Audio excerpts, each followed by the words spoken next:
जय श्री कृष्णा। प्रिय भक्तजनों, कैसे हैं आप सभी। मैं नीलम आप सभी का आपके अपने चैनल प्रभु भक्ति संगीत में हार्दिक स्वागत करती हूँ।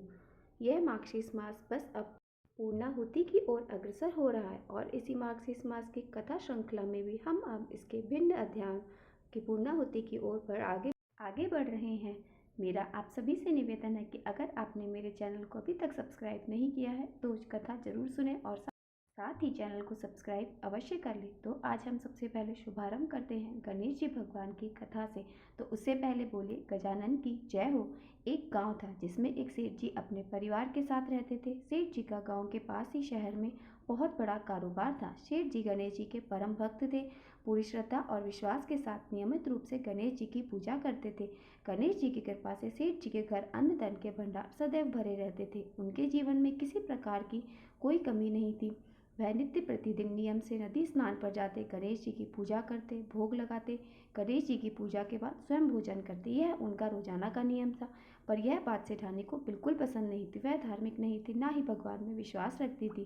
सेठ जी को रोजाना ऐसा करने के लिए मना किया करती थी, लेकिन सेठ जी सेठानी की बात पर ध्यान नहीं देते थे। एक दिन की बात है, सेठानी सोचने लगी कि यह गणेश जी को इतना मानते हैं और कहते हैं कि सब कुछ गणेश जी भगवान ने दिया है, तो हमेशा इनकी पूजा करते हैं। पत्थर की पूजा करने से कुछ नहीं होता। आज मैं गणेश जी को यहाँ से उठा लेती हूँ, फिर देखती हूँ गणेश जी की पूजा कैसे करेंगे और बिना पूजा किए कितने दिन भूखे रहेंगे। तो यह सोचकर सेठानी जब दूसरे दिन सेठ जी नदी पर स्नान करने गए तो पीछे से गणेश जी की मूर्ति को उठा लेती है और बगीचे में लाकर जमीन में दबा देती है। जब सेठ जी नदी पर स्नान करके आते हैं तो देखते हैं मंदिर में गणेश जी की मूर्ति नहीं है। तो वह सेठानी से पूछते हैं कि गणेश जी की मूर्ति कहाँ गई, मंदिर में तो नहीं है। सेठानी बोली कि मुझे क्या मालूम, आपको पता होगा कि मेरी इन सब चीज़ों में कोई रुचि नहीं है। तो सेठ जी परेशान होकर सारे घर में गणेश जी की मूर्ति ढूंढने लगे, पर उन्हें मूर्ति नहीं मिली। सेठानी ने कहा कि आप भोजन कर लो और काम पर जाओ। तो सेठ जी ने कहा कि आज तक मैंने गणेश जी को भोग लगाए बिना भोजन नहीं किया है, तो आज भी मैं नहीं करूँगा। सेठ जी ने अन्न जल त्याग दिया और मन ही मन गणेश जी का स्मरण करने लगे। कहने लगे कि प्रभु, मुझे लगता है आप मुझसे नाराज हो गए। मेरी ही पूजा पाठ में कोई कमी रह गई थी, इसलिए आप मुझे छोड़कर कहीं चले गए हैं। भगवान, अगर मुझसे कोई गलती हुई हो तो मुझे माफ़ करो और अपनी कृपा दृष्टि मुझ पर बरसा दो और मुझे दर्शन दो। सेठ जी ने पूरा पारण कर रखा था कि जब तक गणेश जी दर्शन नहीं देंगे तब तक मैं अन्न जल ग्रहण नहीं करूँगा। तो इसी तरह पूरा दिन निकल गया। रात्रि में गणेश जी का स्मरण करते हुए सेठ जी सो गए। सेठ जी की सच्ची भक्ति से गणेश जी भगवान प्रसन्न हो गए और सेठ जी को सोए हुए नींद में दिखाई देने लगे जैसे गणेश जी भगवान एक चूहे के साथ खेल रहे हो और चूहे को खाने के लिए लड्डू देते हैं। तो वह चूहा लड्डू लेकर उछलता कूदता हुआ बगीचे में चला जाता है और वहाँ जाकर जमीन को खोदने लगता है। वहीं पर वह लड्डू डाल देता है। तो अचानक से सेठ जी की नींद खुल जाती है। वह सोचने लगते हैं कि मुझे इस तरह का सपना क्यों आया। फिर खड़े होकर बगीचे में चले जाते हैं और उसी जगह को जाकर खोदते हैं जिस जगह सपने में चूहे को लड्डू दबाते हुए देखा था। तो जैसे ही थोड़ी सी मिट्टी हटाते ही कपड़े के अंदर लपेटे हुए गणेश जी महाराज की मूर्ति मिल गई। तो यह देखकर सेठ जी बहुत प्रसन्न हुए और मूर्ति को लाकर नहलाकर मंदिर में विराजमान कर दिया और पूजा पाठ करके घंटी की आवाज़ सुनकर सेठानी की नींद खुल गई। तो वह उठकर आई और ये सेठ जी को क्या हो गया, इस तरह रात में घंटी क्यों बजा रहे हैं। तो सेठानी उठकर मंदिर आकर देखती हैं कि गणेश जी की मूर्ति वहां पर विराजमान थी और सेठ जी की पूजा पाठ कर रहे थे। यह देखकर सेठानी बड़ी ही हैरान होती है और वह हाथ जोड़कर सेठ जी से माफ़ी मांगती है और गणेश जी को छिपाने वाली सारी बात सेठ जी को बता देती हैं। तो सेठ जी कहते हैं कि अब तो तुम्हें विश्वास हो गया होगा कि यह सब गणेश जी भगवान ने ही दिया है। तो सेठानी शर्मिंदा होते हुए कहती हैं, मुझसे बहुत बड़ी गलती हुई। आज के बाद मैं तुम्हारे साथ रोजाना नियम से गणेश भगवान की पूजा किया करूंगी। उसी दिन से सेठ सेठानी प्रेम पूर्वक श्रद्धा भाव से गणेश जी की पूजा करने लगे। गणेश जी भगवान, जैसे आपने अपना आशीर्वाद सेठ जी पर बनाए रखा उसी तरह सभी पर बनाए रखना। जो भी आपकी पूजा पाठ करके इस कथा को सुने उसकी सभी मनोकामनाएं पूर्ण करना। प्रेम से बोलो गणेश जी भगवान की जय। अब हम सुनते हैं मार्गशीर्ष मास के 28वें अध्याय का महात्मा। आज की कथा में भगवान नारायण कहते हैं, हे नारद, एक दिन राधिका नाथ श्री कृष्ण बलराम और ग्वाल बालों के साथ उस ताल वन में गए जो पके हुए फलों से भरा हुआ था। उन ताल वनों की रक्षा गर्दभ रूपधारी एक दैत्य किया करता था जिसका नाम धनुष्क था।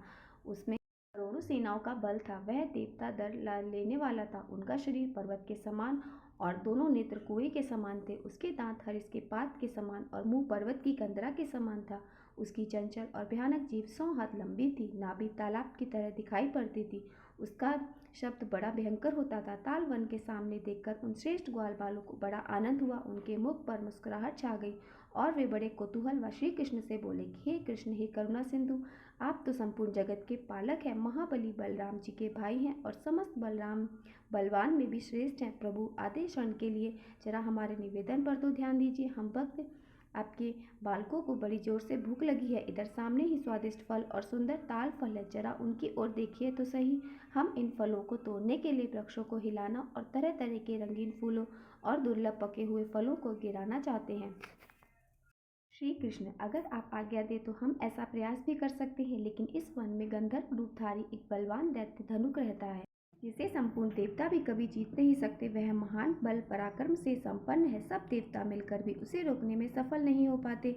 यह राजा कंस का महान सहायक भी है, समस्त प्राणियों का हिंसक और तालक है। हे जगतपति, हे वक्ताओं, मैं श्रेष्ठा, आप जरा भली बाती सोचकर फिर हमसे कहिए, हम जो काम करना चाहते हैं वह उचित है या अनुचित है? हमें इस काम को करना चाहिए या नहीं करना चाहिए?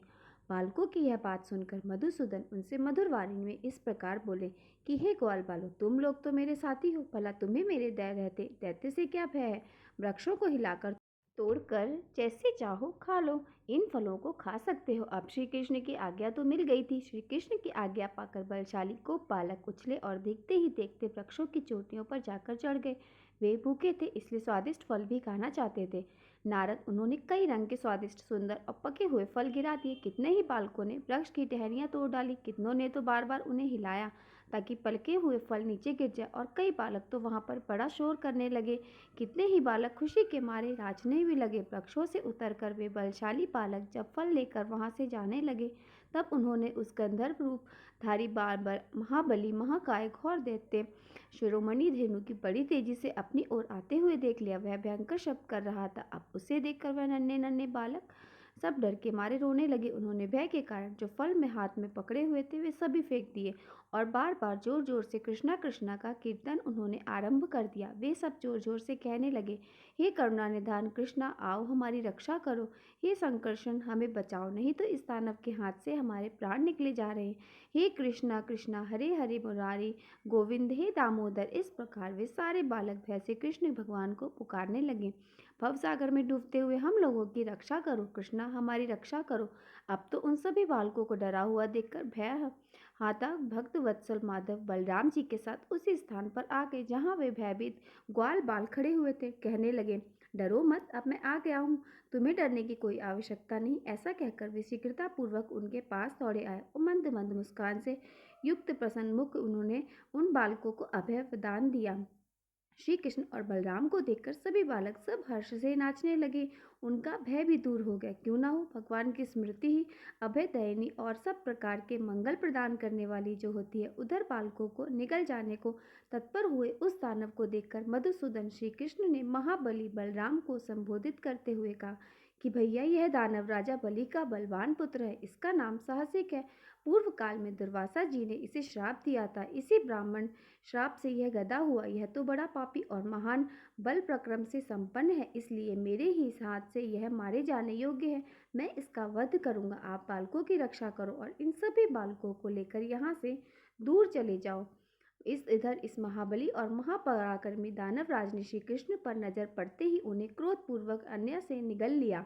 श्री कृष्ण प्रज्वलित अग्निशिखा के समान थे। उन्हें निगल लेने पर तो उस दानव के भीतर बड़ी भारी जलन होने लगी और उसके अतिशय तेज से जब वह मरने योग्य हो गया, तब उस दैत्य ने भयभीत होकर उन तेजस्वी प्रभु को फिर उगल दिया। परित्यक्त होने पर उन परमेश्वर की ओर एकटक दृष्टि से देखता हुआ वह दैत्य मोहित हो गया। भगवान का श्री विग्रह अत्यंत सुंदर, शांत और ब्रह्म तेज से प्रकाशित था।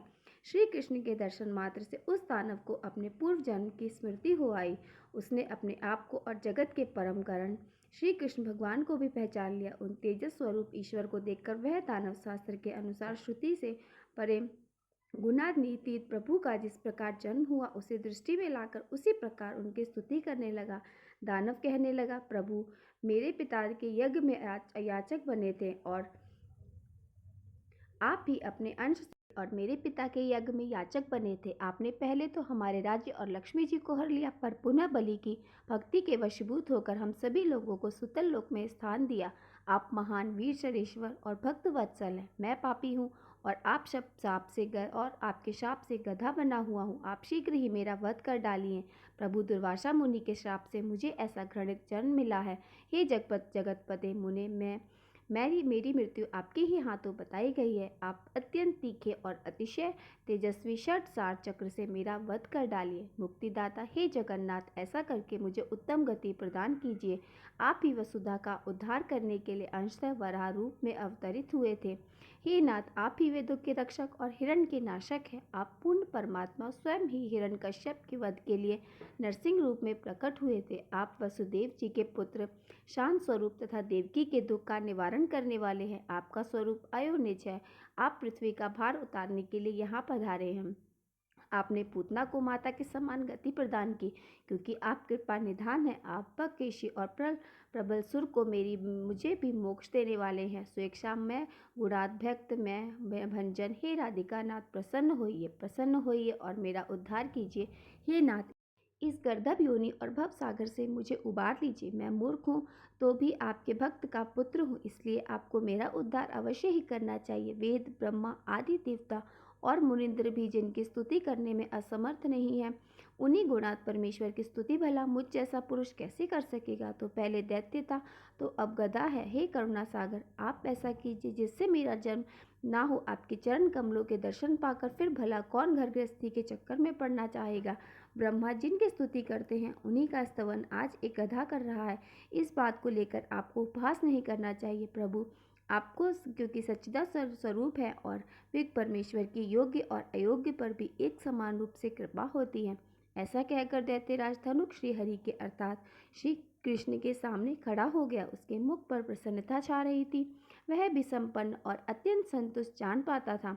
दैत्यराज द्वारा किए गए इस स्तोत्र का जो प्रतिदिन भक्तिभाव से पाठ करता है, वह अन्य श्री कृष्ण का लोक, ऐश्वर्य और साम्य भी प्राप्त कर लेता है। इतना ही नहीं, वह इस लोक में श्री कृष्ण की भक्ति और अंत में उनका परम दुर्लभ दास प्राप्त कर लेता है। भगवान श्री नारायण कहते हैं, दैत्यराज की यह स्तुति सुनकर करुणा निधान श्री कृष्ण ने मन ही मन विचार कर लिया कि अहो भक्त, ऐसे का संहार मैं भला कैसे करूं।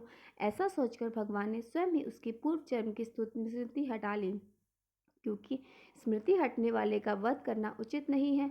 जो स्तुति करता है उसका कोई वध नहीं कर सकता। दुर्वचन बोलने वाले का ही वध करने का विधान बताया गया है। तब दानव वैश्वनी माया के प्रभाव से पुनः अपने आप को भूल गया। जो कुछ क्षण पहले भगवान की स्तुति कर रहा था, अब वह भगवान को अपशब्द कहने लगा। मुने वह शीघ्र ही मरना चाहता था, इसलिए दुर्द से ग्रस्त होकर विवेक खो बैठा। क्रोध से उसके होंठ फड़कने लगे और वह दैत्य श्री कृष्ण से इस प्रकार बोला, दुर्मति तो निश्चय ही मरना चाहता है। ओ मनुष्य के बच्चे, आज मैं तुम्हें यमलोक भेज दूंगा। इस प्रकार से जब उसने गधे ने श्री कृष्ण पर आक्रमण प्रारंभ कर दिया, भयानक युद्ध हुआ। अंत में श्री कृष्ण ने प्रसन्नतापूर्वक हंसकर उस दानवराज की प्रशंसा करते हुए, मेरे भक्त बलि के पुत्र दानवेंद्रो, अब तुम मोक्ष को प्राप्त करो। मेरे दर्शन के कल्याण का बीज और मोक्ष का परम कारण है। तुम सबसे अधिक और सबसे उत्कृष्ट मनोहर स्थान प्राप्त करो। ऐसा कहकर श्री कृष्ण ने अपने उत्तम चक्र का स्मरण किया, जो अपनी दीप्ति से करोड़ों सूर्य के समान प्रकाशित होता है। स्मरण करते ही वह आ गया और फिर श्री कृष्ण ने उस सुदर्शन चक्र को अपने हाथ में ले लिया। में 16 अरे थे। उस उत्तम अस्त्र को घुमाकर श्री कृष्ण ने उसकी ओर फेंका, जिसे ब्रह्मा, विष्णु और शिव भी नहीं मार सके। उसे लीला से काट डाला। उस महात्मा दानव का मस्तक अब पृथ्वी पर गिरा हुआ था। के शरीर से सैकड़ों सूर्य के समान कांतिमान तेजपुंज उठा, जो श्री कृष्ण की ओर देखकर उन्हीं के चरण कमलों में लीन हो गया।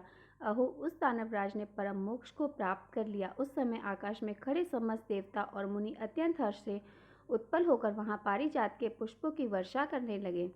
स्वर्ग में धुधुम्बी बजने लगी, अप्सराएं नाचने लगी, गंधर्व समूह गीत गाने लगे, मुनिगण सानंद स्तुति करने लगे। हर्ष से विबल हुए समस्त देवता और मुनि चले गए। धन का सुर मारा गया। यह देखकर सारा ग्वालपाल, समस्त ग्वाल कुछ क्षण पहले भयभीत होकर जो वहां खड़े हुए थे, श्री कृष्ण को देख रहे थे और बड़े प्रसन्न होकर वहां आ गए। बलवान में श्रेष्ठ बलराम जी ने पुरुषोत्तम का स्तवन किया और फिर बाकी ग्वाल बालों ने उनका गुणगान किया। अब वे खुशी के मारे नाचने लगे। श्री कृष्ण बलराम को कुछ पक्के फल देकर शेष सभी फलों को उन बालकों ने बड़े प्रसन्न होकर खूब छककर खा पीकर बलराम और बालकों के साथ श्री कृष्ण को अपने घर ले गए। नारद जी ने पूछा, हे भगवान, किस पाप के कारण बलिपुत्र साहसी को गधे की योनि प्राप्त हुई थी? दुर्वासा जी ने किस अपराध से दानवराज को श्राप दिया था? फिर किस पुण्य से दानव ने सहसा महाबली श्रीहरि का धाम और उनके साथ एकत्व अर्थात सायुज्य मोक्ष मोक्ष प्राप्त किया था? क्या संदेह भंजन वारे हैं महर्षि? इन सब पापों को आप विस्तार पूर्वक बताइए। अहो, कवि के मुख में काव्य पद पद पर नया नया प्रतीत होता है। देवर्षि नारद के कहने पर भगवान नारायण कहने लगे, वत्स नारद सुनो, मैं इस विषय में प्राचीन इतिहास कहूँगा। मैंने इसे अपने पिता धर्म के मुख से गंध मादन पर्वत पर सुना था। वह विचित्र और अत्यंत मनोहर वृतांत पात कल्प का है और श्री नारायण देव की कथा से युक्त होने के कारण कानों के लिए उत्तम अमृत है। जिस कल्प की यह कथा है उसमें तुम भी उप ब्राह्मण नामक गंधर्व के रूप में विराजमान थे। तुम्हारी आयु एक कल्प की थी। तुम शोभायमान सुंदर और सुशिक्षिता यवन से संपन्न थे। 50 कामियों के पति होकर सदा श्रृंगार में ही तत्पर रहते थे। ब्रह्मा जी के वरदान से तुम्हें सुमुधर कंठ प्राप्त हुआ था और तुम संपूर्ण गायकों के राजा समझे जाते थे। उन्हीं दिन देवर्षि ब्रह्मा जी का श्राप प्राप्त होने से तुम दासी पुत्र हुए और वैष्णव के अविष्ट भोजन जनित पुण्य से इस समय साक्षात ब्रह्मा जी के पुत्र हो। अब तो तुम असंख्य कल्पों तक जीवित रहने वाले महान श्रेय वैष्णव शिरोमणि भी हो। ज्ञानम दृष्टि से सब कुछ देखते हो और जानते हो। महादेव जी के प्रिय शिष्य भी हो। मुने उस पाद कल्प का वृतांत मुझसे सुनो। दैत्य की इस सुधा तुल्य मधुर वृतांत को मैं तुम्हें सुना रहा हूँ। एक दिन की बात है। राजा बलि का बलवान पुत्र साहसिक अपने तेज से देवताओं को परास्त करके गंधमादन की ओर चल दिया। वह रत्न में सिंहासन पर विराजमान था और उसके साथ बहुत बड़ी सेना थी। उसी समय स्वर्ग की परम सुंदरी अप्सरा तिलक माँ उस मार्ग से आ निकली। उसने साहसिक को देखा और साहसिक ने उसे देखा। पुष्पचली स्त्रियों का आचरण दोषपूर्ण होता है। वही दोनों एक दूसरे के प्रति आकर्षित हो गए। चंद्रमा के समीप जाती हुई तिलोत्तमा वहां बीच में आ गई। कुलतय स्त्री जैसे दुष्ट हृदय होती है और वैसे और कैसे किसी भी पाप का विचार ना करके सदा पाप व्रत हो रहा करती है। यह सब बतलाकर भी तिलोत्तमा ने अपने ब्रह्मा रूप सौंदर्य से साहसिक को मोहित कर लिया। फिर वे दोनों गंधमादन पर्वत के एकांत रमणीय स्थान में जाकर इच्छानुसार विहार करने लगे। वहीं मुनिवर दुर्वासा योगासन से विराजमान होकर श्री कृष्ण के चरण कमलों का चिंतन कर रहे थे। तिलोत्तमा और साहसिक उस समय कामवश चेतना शून्य थे। उन्होंने अत्यंत निकट ध्यान लगाए हुए बैठे मुनि को नहीं देखा और उनके उस श्रृंखल अभिसार से अर्थात उच्च श्रृंखल व्यवहार से मुनि का ध्यान सहसा भंग हो गया। उन्होंने उन दोनों की इस कुछ चेष्टा को देखकर बड़े क्रोध में भरकर उनसे कहा, अरे ओ गधे के समान आकार वाले निर्जल नराधम, उठ भर शिरोमणि बलि का पुत्र होकर भी तू इस तरह पशुओं की तरह आचरण कर रहा है। देवता, मनुष्य, दैत्य, गंधर्व और राक्षस ये सभी सदा अपनी जाति में लज्जा का अनुभव करते हैं। पशुओं के सिवा सभी मैथुन कर्म में लज्जा करते हैं और खासकर गधे की जाति तो ज्ञान और लज्जा से हीन होती है। इसलिए दानव श्रेष्ठ, अब तू गधे की योनि में जा। विलोत्तमे, तू भी उठ और पुष्पचली स्त्री तो निर्जल होती है। इस दैत्य के प्रति तेरी ऐसी आसक्ति है तो अब तू दानव योनि में ही जन्म ग्रहण कर। ऐसा कहकर क्रोध से जलते हुए दुर्वासा मुनि वहां मौन हो गए। फिर वे दोनों लज्जित और भयभीत होकर मुनि की स्तुति करने लगे। साहसिक कहने लगा, मुने, आप ब्रह्मा विष्णु और साक्षात महेश्वर है, अग्नि और सूर्य हैं। आप संसार की सृष्टि, पालन और संहार करने में समर्थ हैं। भगवान, मेरे अपराध को क्षमा कर दीजिए। हे कृपा निधान, कृपा कीजिए। ऐसा कहकर वह दैत्य राजमुनि के आगे बड़ी जोर जोर से फूट फूट कर रोने लगा और दांतों में तिनके दबाकर उनके चरण कमलों में ही गिर पड़ा। तिलोत्तमा भी कहने लगी, हे नाथ, हे करुणा सिंधु, हे दीन बंधु, मुझ पर कृपा कीजिए। विधाता की सृष्टि में सबसे अधिक मूढ़ स्त्री जाति है। सामान्य स्त्री की अपेक्षा मत वाली और मूढ़ उल्टा होती है, जो सदा अत्यंत काम तोड़ रहती है। हे प्रभु, कामिक प्राणी मैं लज्जा, भय और चेतना नहीं रह जाती। नारद, ऐसा कहकर तिलोत्तमा रोती हुई दुर्वासा जी के शरण में गई। धरती पर विपत्ति में पड़े हुए बिना भले किन्हें ज्ञान हो पाता है। जब तक विपत्ति ना पड़े तब तक किसी को शुद्ध बुद्ध नहीं आती और बुद्धि नहीं आती। उन दोनों की व्याकुलता को देखकर आखिरकार मुनि को उन पर दया आ गई। उस समय उन मुनिवर ने उन्हें अभय दान देकर कहा कि दुर्वासा मुनि बोले, दानव, तू विष्णु भक्त बलि का पुत्र है। उत्तम कुल में तेरा जन्म हुआ है। तू पौत्रिक परंपरा से विष्णु भक्त है। मैं तुझे निश्चित रूप से जानता हूँ। पिता का स्वभाव पुत्र में भी अवश्य रहता है। जैसे कालिया के सिर पर अंकित हुआ श्री कृष्ण का चरण चिन्ह उनके वंश में उत्पन्न हुए सभी सर्पों के मस्तक पर रहा करता था। वत्स, एक बार गधे की योनि में जन्म लेकर तोत निर्वाण को अर्थात मोक्ष को प्राप्त हो जाएगा। सत्पुरुष द्वारा पहले जो चिरकाल तक श्री कृष्ण की आराधना की गई थी, उसके पुण्य प्रभाव का कभी लोप नहीं होता। अब तो शीघ्र ही ब्रज के निकट वृंदावन के ताल वन में चला जा। वहाँ श्री कृष्ण के चक्र से प्राणों का परित्याग करके तू निश्चय ही मोक्ष प्राप्त कर लेगा और तू भारतवर्ष में वाणासुर की पुत्री होगी। फिर श्री कृष्ण पौत्र अनिरुद्ध का आलिंगन प्राप्त करते ही शुद्ध हो जाएंगी। मुने ऐसा कहकर दुर्वासा मुनि मौन हो गए। फिर वे दोनों भी उन मुनि श्रेष्ठ को प्रणाम करके यथास्थान चले गए। इस प्रकार दैत्य साहसिक के गंधर्व योनि में जन्म लेने का सारा वृतांत मैंने कह सुनाया। तिलोत्तमा वाणासुर की पुत्री उषा होकर अनिरुद्ध की पत्नी हुई और इसके बाद जो कुछ भी हुआ उसका वृतांत आप सभी अगले अध्याय में जरूर सुनिएगा। आपको अगर वीडियो पसंद आई हो तो वीडियो को लाइक और मेरे साथ जुड़े रहने के लिए चैनल को सब्सक्राइब अवश्य कर लीजिए। अब हम सब मिलकर करेंगे श्री तुलसी आरती। तुलसी महारानी नमो नमो, हर की पटरानी नमो नमो। तुलसी महारानी नमो नमो, हर की पटरानी नमो नमो। धन तुलसी पूरन तप कीनो, शालिग्राम बनी पटरानी। जाके पत्र मंजरी कोमल, श्रीपति कमल चरण लपटानी। तुलसी महारानी नमो नमो, हर की पटरानी नमो नमो।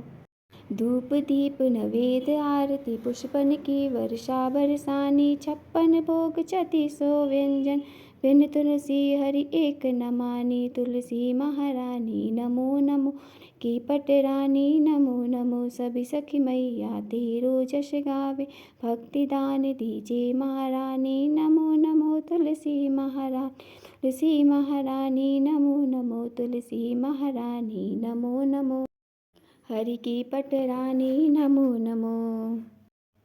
प्रेम से बोलिए तुलसी माता की जय।